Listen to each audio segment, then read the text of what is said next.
ఆ మధ్యన ఒక పెద్ద ఈవెంట్, ప్రీ రిలీజ్ ఈవెంట్ అలాంటిది ఏదో పెద్ద ఈవెంట్, ఓ పెద్ద సినిమాకి పేరు ఎందుకండి, ఆ రామోజీ ఫిల్మ్ సిటీలో జరిగింది. చాలా బిగ్ స్కేల్లో చేశారు అది. నేను అంతకుముందు ఒక 10 days బిఫోర్ ఒక ఇంటర్వ్యూ చేశాను ఎక్కడో. ఎవరో ఏదో అడిగితే ఈ ప్రీ రిలీజ్ ఈవెంట్, హే చెత్త బ్రదర్, అది నాకు చాలా బోరు, ప్రీ రిలీజ్ ఈవెంట్సే నాన్ సెన్స్, ఇలాంటిది ఏదో మాట్లాడాను. ఒక 10 days తర్వాత ఆ ఈవెంట్ జరిగింది.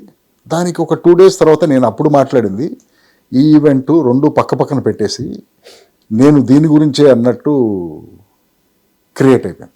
నువ్వు అన్నది చాలా ముందు 10 days బిఫోర్ ఇంటర్వ్యూ చేశాను. తర్వాత ఆ సినిమాకి సంబంధించిన డైరెక్టర్ గారి ఫాదరు, ఆయన బాగా క్లోజ్, నాకు తెలుసు ఆయన బాగా.